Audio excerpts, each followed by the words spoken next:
This is Yarmouth Beach in the 1920s, and it comes from a publicity film which was made partially in colour, advertising the town as a holiday resort, and it is called Great Yarmouth for health, sunshine and pleasure.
Here we have Central Beach, the height of the season, and you can see in the background a mast which was Lloyd's signalling mast, used for signalling to the ships before they actually had radios. It's the only method of getting a message out.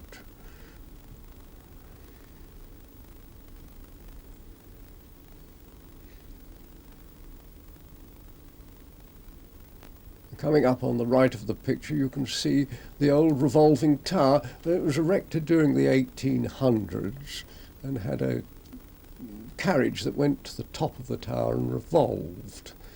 It allowed and carried over 100 people up there at a time. Behind the fun, Yarmouth was really a busy working port, in particularly the fishing industry. Fishing went on all the year round, but it was the herring boats that got all the attention in the autumn. The boats would steam out to their favourite grounds, perhaps to the Smith's Knoll area, which is 30 miles out. They'd go in the late afternoon and shoot up to 1.5 miles of nets. The nets hung just below the surface, with the boat at one end drifting through the night. It was during the night that the herrings rose from the bottom in order to feed on the plankton close to the surface. Hauling a fully laden net would take several hours, but if there were very few fish about, the boat would have to stay out there maybe 2 nights.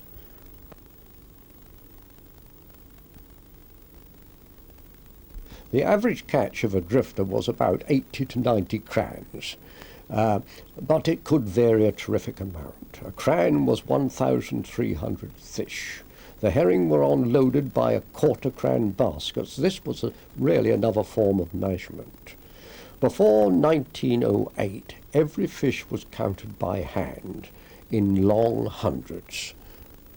You can always tell when a film was made of herring fishery in Yarmouth by these peculiar shaped double baskets. Yarmouth was the only place where they were used. After the auction, the fish would be taken to be gutted on the Denes by the Scotch fisher girls. These could work exceedingly fast and could gut 50 fish a minute. They not only had to gut them, working outside in all the weathers of the winter, but had to pack them into salt in barrels as well, hand-smarting and often raw. Not all fish were dealt with in this way.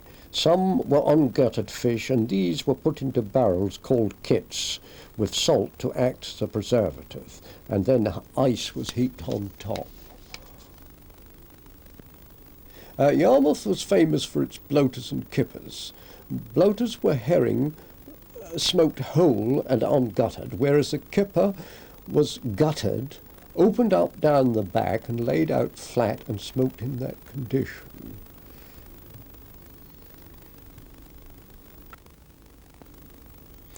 You can see here some of the herrings have been packed in cellophane. It was an effort to bring them up market and stimulate trade, which was in decline at that time. When they were prepared, they were transported down to the stations by lorries, horse and cart, and then distributed all over Britain.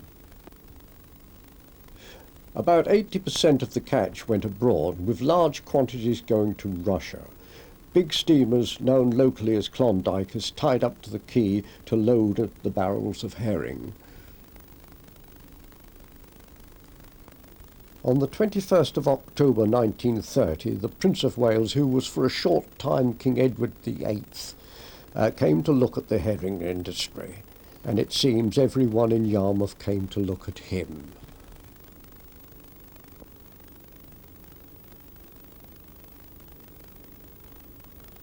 Although he had but little time to watch the fish being gutted, he was rarely here to open the New Haven Bridge, along with the mare known as Cosh Beaver.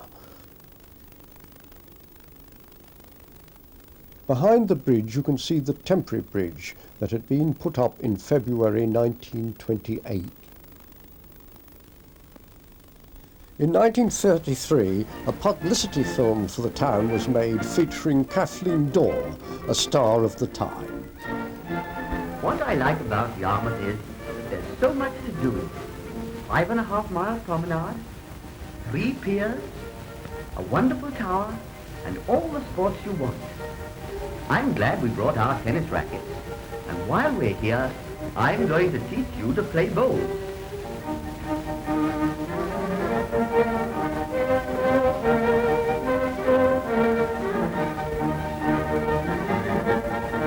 And now, Kathleen, we'll take a little trip round the waterways in a motorboat. This must surely be one of Yarmouth's most beautiful spots. A little river meandering among lovely gardens and grassy hillocks. I wonder why all these flowers grow so well here. I suppose it's because of the amount of sunshine they get. You know, the East Coast is the drier side of Britain, Kathleen. Oh, but I thought that had something to do with temperance reform. No, of course not. What it does mean is that there's less rain on the East Coast than anywhere else in England. That's why so many people come here. They know they can always be sure of the weather. They know they will find attractions to suit all tastes. Motorboats for grown-ups and paddle boats for kiddies. Look out, Kathleen. Mind, be careful. Hold tight. Now, up she comes. My word, that's fast. I think we'll go along and see something faster. The horses. They have wonderful race meetings in Yarmouth, Kathleen. Famous jockeys, all the fastest running horses, and all the slowest running bookies. I think I'll go and have 10 bob on sea breezes.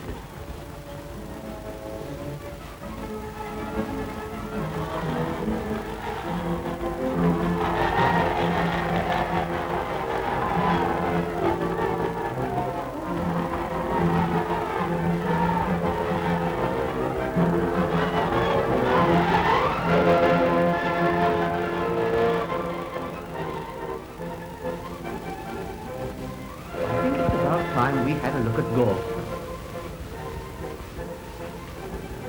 There's a fine view. Sand, cliffs, and people enjoying themselves to their heart's content. Here's some of that sunshine, fun, and laughter that I told you about.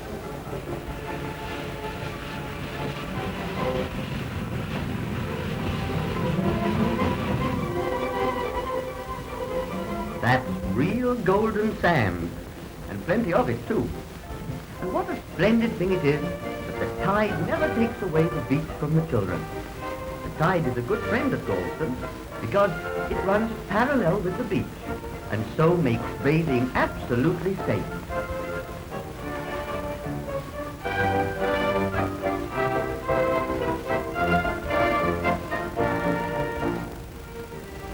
You know, Kathleen, a lot of money has been spent improving the already great natural advantages of Galston. There's a magnificent marine parade, a yachting pool for children, although it seems that the grown-ups are not afraid to go there, and gardens laid out by a really artistic hand. Both Yarmouth and Galston have excellent golf courses. I believe they're both 18-hole courses, but I think that must be wrong, because I just heard a chap say that he got most down at the 19th hole. This is where people come in the evening, after a day's pleasure, and here they sit in the old cozy, enjoying the cool evening breeze from the North Sea. It must be getting late. Look at that fishing smack out there. I think we'll go and have something to eat. What do you think about going along to the Wellington Pier Theatre and dancing at the Winter Garden afterwards? Yes, I think it's a great idea. It looks nice from the outside, all illuminated, doesn't it? That's the outside of the Wellington Pier Concert Hall. And this is the inside.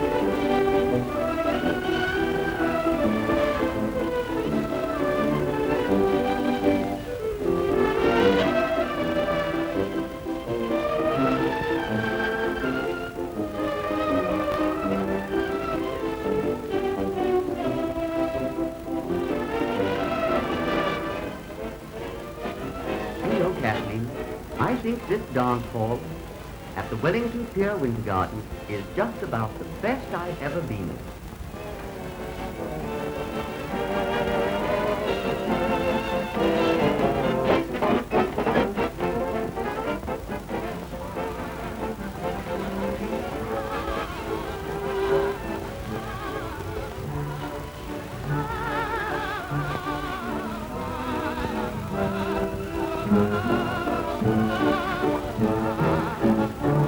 Well, Kathleen, that's the end of a perfect day. The wonderful thing is that every day at Yarmouth is a perfect day.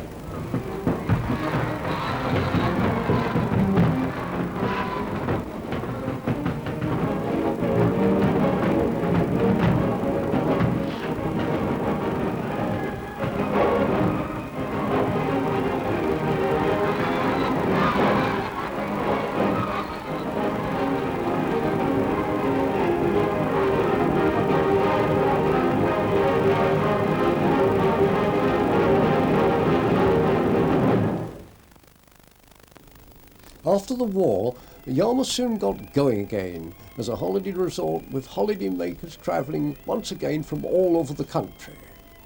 This is a home movie of a family going on holiday to Yarmouth in the early 1950s. We'll soon be there as we pass the rivers of the Broads and the large expanse of Breydon Water. You can imagine the build-up of excitement. Everyone came by train in those days. We had 3 stations in the town: Beach, Southtown and Vauxhall. Only Vauxhall remains.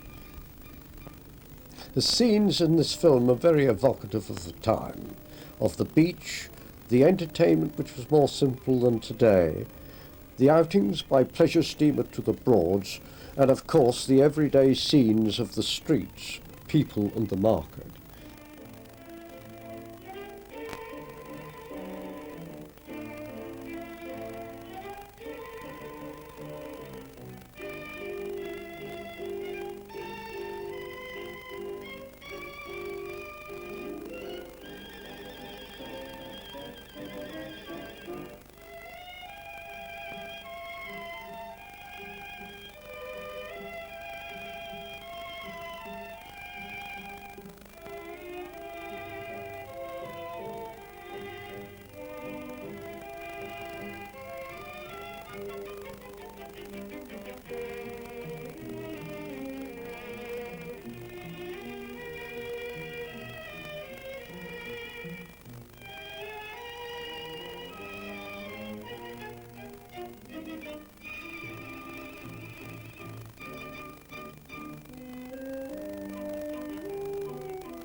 A night that the Yarmouth and Galston people will never forget was that of Saturday the 31st of January 1953, when East Anglia was hit by the great sea surge known as the 1953 flood.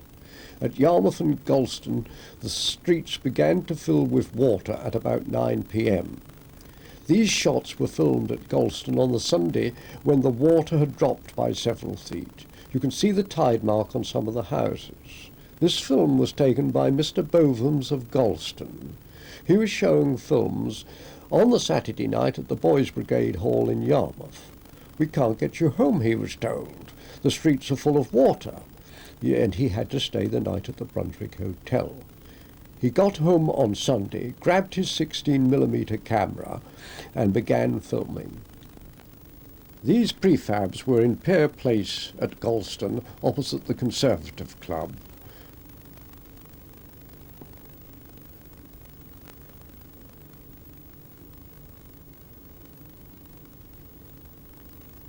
A few days later, after the water had gone, there was debris everywhere which had to be cleared away, even a barge on the quay.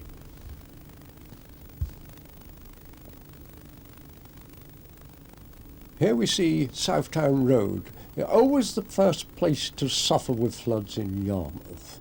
Cars being towed out, salt water and engines don't seem to go together.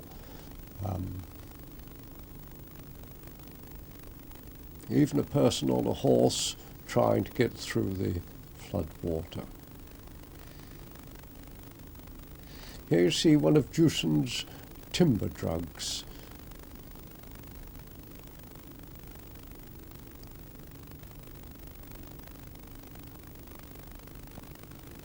One of the problems was drying out the houses.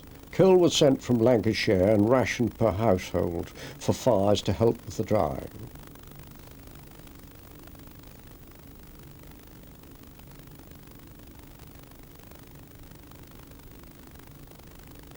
The heavy work of delivering the coal was amply rewarded with free beer for the coalmen. This was supplied by the local breweries.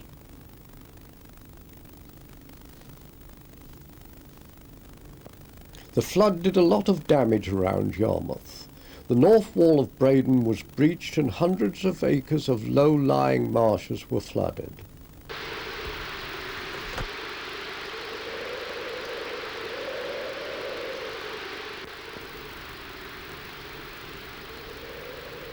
Braden has always been a wild place, the haunt of wildfowlers. Punt gunning was practised here, the quarry being wild duck and geese. One of the last of the gunners was Bill Gates, who remembers the old days with colourful characters like Diamond Allen, who lived on the Bure. I come up there in my punt, and all at once I saw a half-pound eel jump out of the water and go to the bedroom. And when I found out, one of the old punt gunners, Diamond Allen, was a-fishing out of his bed. He was fishing out of the bed and taking the eels off his line in his bedroom up the top, as where his house used to stand right on the corner of what they call Betsy's Buildings, which just below is the North River. Well, I said to Diamond, that's the latest. That's the one you don't catch him anywhere else like that. Bill Gates lived for punt gunning. There was one day when the winds were southerly and Braden was lined with geese to the northeast side. But we couldn't get nowhere near him because the sound would carry too quick to him. So what we done, Jack was the man what used to do the shooting. We went right to the southeast, to the thickest part of the bunch, laid broadside and blew straight across to him, and when we got within range, I used to do the poling. I pushed the pole rod into the mud and let ours swing. As the boat came round, I said to Jack, right, and he let them have it, and by that shot, he got 11 geese. We never used to eat them ourselves, but we used to send them to Pettit because Pettit would buy the bulk. of birds from us, which we used to send in regular. The biggest demand we had and the most easiest birds we get were the big old black-backed gulls, which they used to make £0.50 a piece. The kitties used to make 18 pence. Plover used to make 9pence. There was certain swan you could shoot, which I did, which I used to give you 30 bob a piece for. Widgeon, golden eye and everything else used to go to peasants. Whatever we used to get with the gun used to go that way if they were on the list which you're allowed to shoot. Punt gunning on Breydon ended in 1968 when the local bylaw banned these huge guns. George Rose became the last Breydoner to fire a punt gun there. He shot 9 white-fronted geese on the Borough Flats. The whole area is now a nature reserve and only shooting by permit is allowed. It is quite a contrast from the old days when the old Breydoners made a living from fishing and shooting.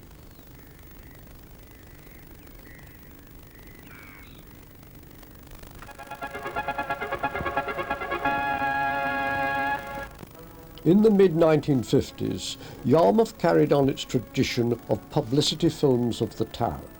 Franklin Engelman is our guide to lure us for a holiday to the resorts that have everything, Yarmouth and Galston-on-Sea.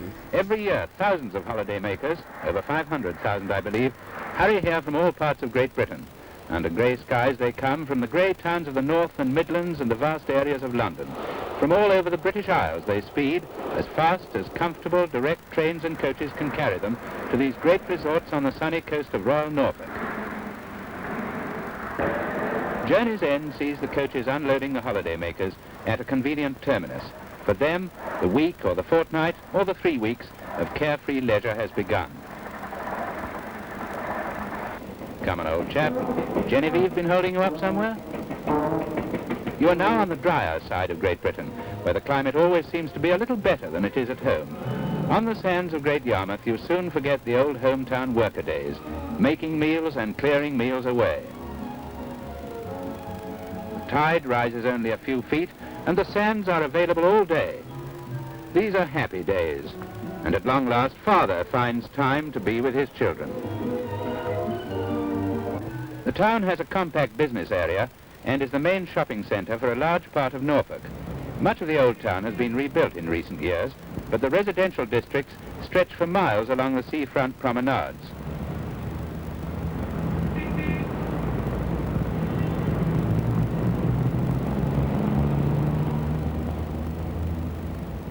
We can see more from the air, so come up with me and look down on Galston Beach as we fly in from the south, over the river to Great Yarmouth, this ancient town which has withstood the buffetings of 1,000 years. Everything is close at hand, with no long, wearisome walks. You're a stone's throw from the sea, with no stones to worry about. And if you want a change of pier, there's the Nelson and the Britannia to vie with the Wellington, all cheek by jowl. There are the perfect, smooth-shaven lawns of the bowling greens of Great Yarmouth, yet more tennis courts, and away in the distance the sands of the North Deans. Anyone for tennis?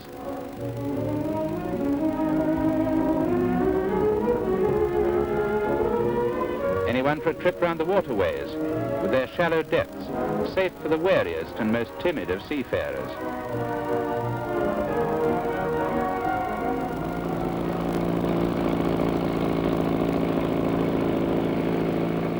And if you prefer the jolly companionship of a caravan holiday, the park at North Deans is but one of 3 to choose from.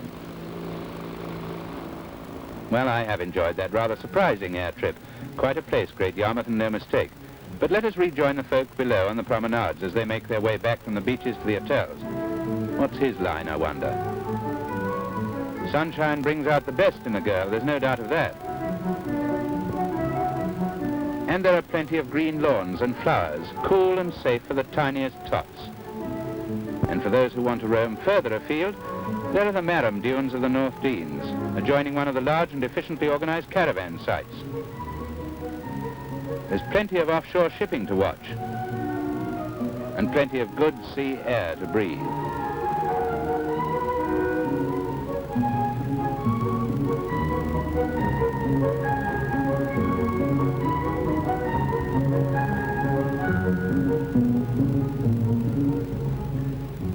Not exactly a Tyson or a Bailey, this young lady, but her crafty lob finds the middle stump unerringly.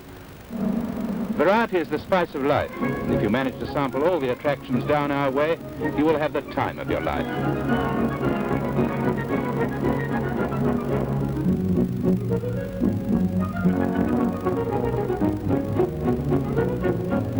Or would you rather be a fish? These are the craft which ply in utter safety on the well-protected waterways. Twisting and turning through the channels, there are always fresh viewpoints as you move gently between the well-ordered flower-bedecked banks. You can take the weight off your feet and let the children sample, perhaps for the first time, the joys of a life on the ocean wave, where the waves will never be more than an inch or so high. Quietly and unobtrusively, the corporation gardeners are always at work, keeping the gardens trim and tidy for your delight.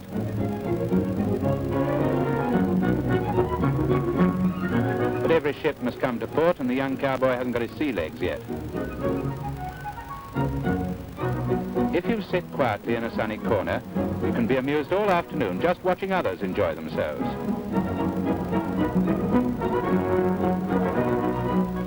This is what is known as messing about in boats.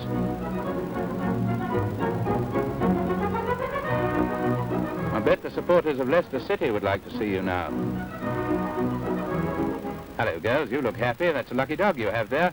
Bye-bye. Sorry to see you go. Oh, that was quick. Glad to see you again. Had a nice trip? There's a jolly amusement park called Joyland, where things are in miniature, and quaint snails zip down tiny slopes as they twist and turn, to the great delight of the youngsters and their parents, who are so happy to be able to give so much pleasure to their children for an odd sixpence or two. Frogs and snails, that's what little boys are made of.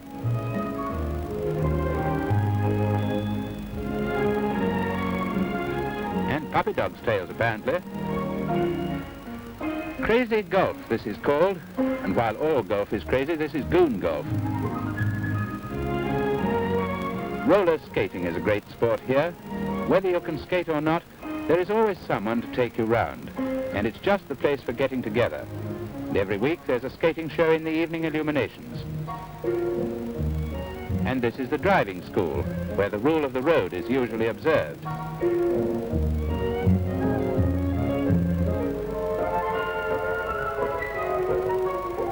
Usually, but not always. And the lady driver pedals by in disdain. Oh, those men. Well, the children are well provided for. What's to do for us older folk? Well, there's plenty. There's music and dancing at the Winter Garden on the left, and at the pavilion on the right there are super summer shows and reviews. And this is only one of the many shows in the town. Daring men and graceful girls to charm our eyes. What a charming picture they make as they paddle rhythmically around the floating bouquet, making it all look so effortless and easy. But it calls for discipline and team spirit, and a considerable amount of know-how.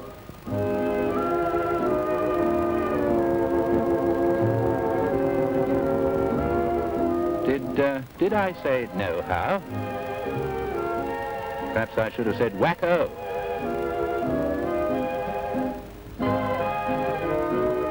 When I am comfortable and full of human kindness, nothing pleases me more than to see someone else exerting himself with great vigor.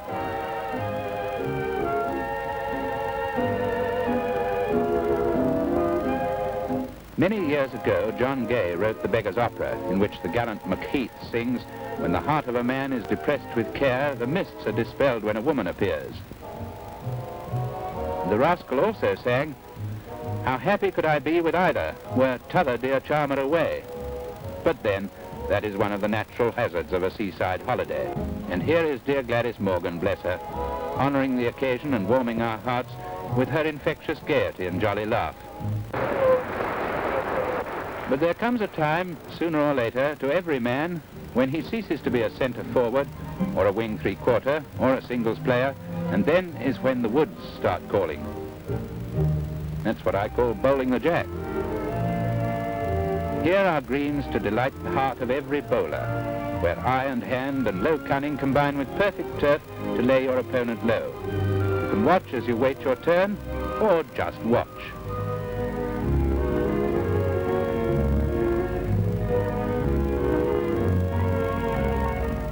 There are frequent race meetings at the Great Yarmouth Racecourse during the holiday season, and I'm certain that many thousands of holiday makers have seen their first horse race at Yarmouth and lost their first half-crown on a certainty.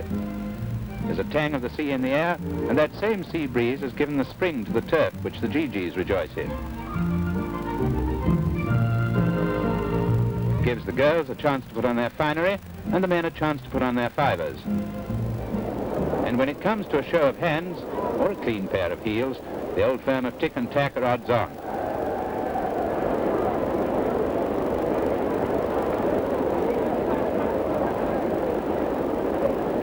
Coming into the straight, North Star is just ahead of Piccaninny, with Charlie Chan not far behind, and Potentate a bad fourth.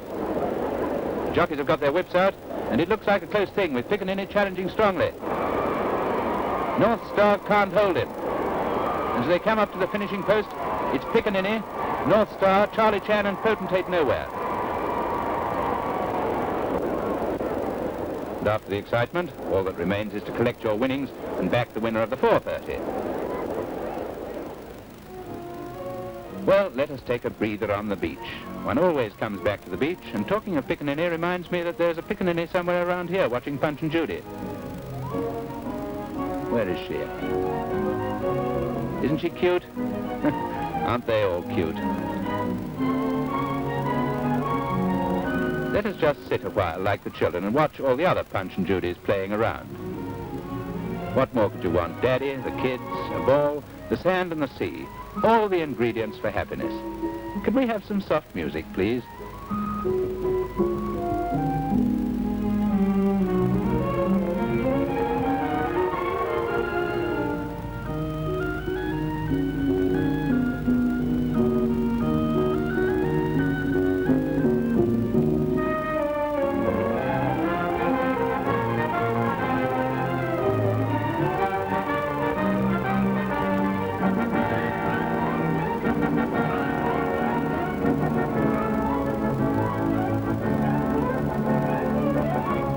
I'm still here. I've been enjoying a lazy 40 winks. This little crowd have just returned from a trip to the Scroby sandbank. A seal island, if you like, a mile or two offshore. Come with me to the airfield and we'll take an air trip to see the seals ourselves. The planes look rather small, but they're quite safe.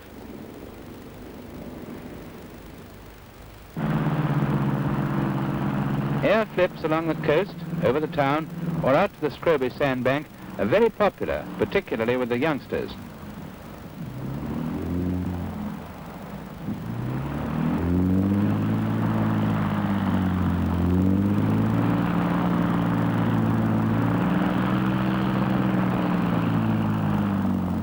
You can take it that we're on that plane, and incidentally we have a woman pilot.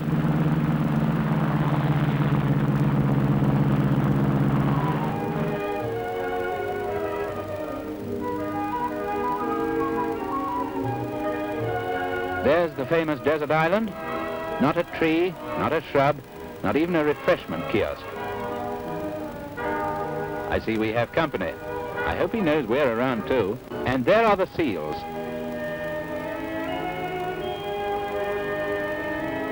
There they are again, taking their ease just like mums and dads. There's a jolly good circus in Great Yarmouth. I wonder if this is where they get their seals from. Ahoy there below, having a good trip? Great Yarmouth is a wonderful centre for excursions, either by air, road, rail, sea or river. For instance, there's Norwich, county town of Norfolk, with its 11th century Norman cathedral, its castle and the world-famous Maddermarket Theatre. There's Sandringham, the Norfolk residence of our well-loved Queen. The Norfolk Broads, St. Benet's Abbey, founded by Canute in 1031. Blunderston, which is associated with David Copperfield. The woods and gardens of St. Olave's, Fritton Lake, Wroxham, Horning, Somerleyton Hall. The sea and river trips start from the river near the town hall and Haven Bridge. And there's another thing, it may be simple, but it's simple truth that all the children love to watch the Haven Bridge split in half and lift to let the boats go through.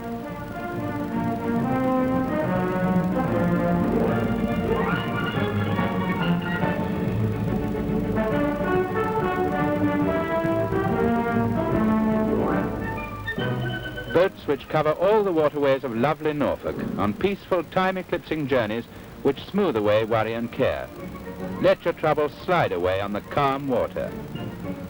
The Broadland rivers flow into the sea at Great Yarmouth, and there are many delightful excursions on the River Yare to Reedham, on the Waveney, and on the River Bure to Horning and Wroxham. The Broads are unique, and a cloud of sail such as this is something one doesn't forget quickly. The harbour waterfront is most fascinating and so accessible.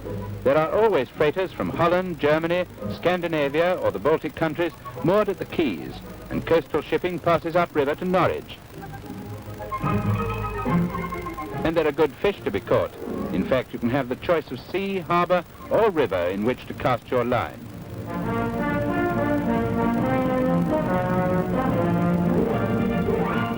These local boys know all the tricks and can do more with a bent pin than many of us can do with a good outfit.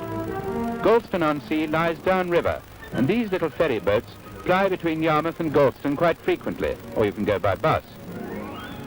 I think it's time we visited Galston, so we'll go by steamer. These boats don't turn round, they're sharp at both ends, and have a steering wheel fore and aft. All that the captain does is to change from one wheel to the other according to which way he's going.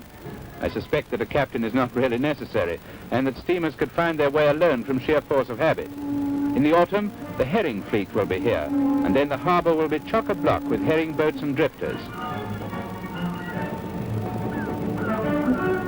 Another one for the album, but don't forget to wind it on. And here we'll leave the captain to bring his craft to safe moorings, while we flit quickly to the seafront at Galston. This is a quieter place than Great Yarmouth, and is much favoured as a family resort. The swimming pool adjoins the floral hall, where one can relax after a swim with refreshment and sweet music. I'll guarantee half the towns and cities of Britain are represented on the beach this sunny morning.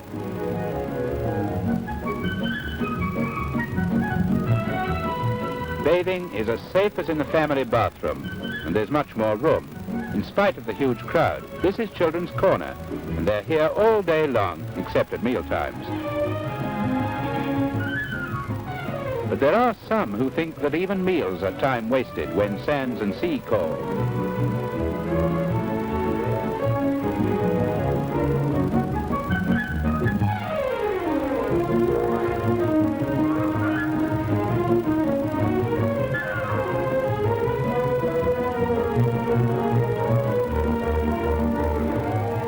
Calm waters and a place to launch one's very own ship.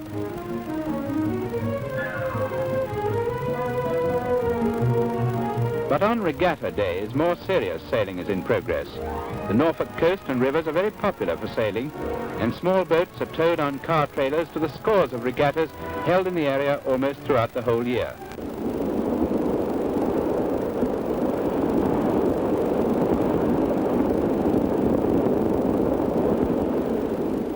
Thorough wetting and buffeting is all part of the fun. It's fun to watch, anyway.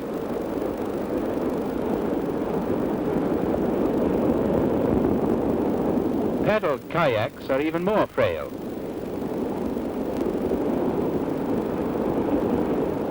But once over the surf, all is well. A bit wet, but safe and sound, and no harm to the boat. Galston is fortunate in having two promenades, the lower one barred to traffic, and one along the cliffs where cars may be parked.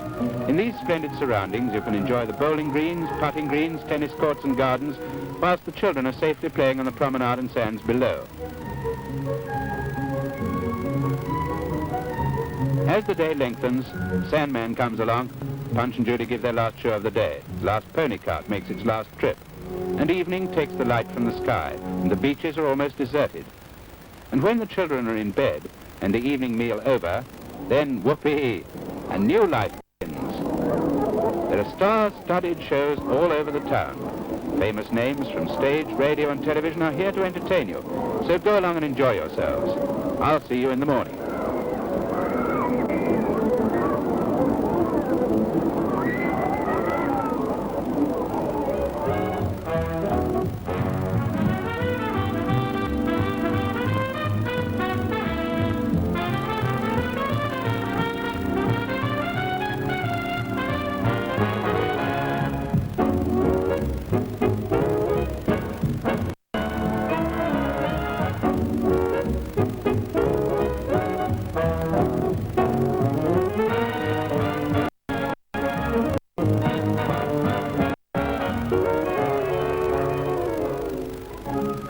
Morning.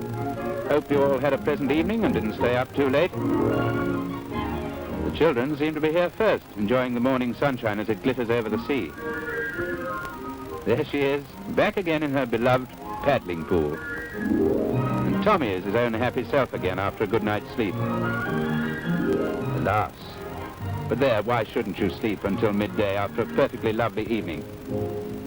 And this is where I must leave you, to enjoy your holiday down our way for as long as you may. I hope you'll agree with me. Great Yarmouth and Galston are the resorts that have everything. Definitely. Goodbye.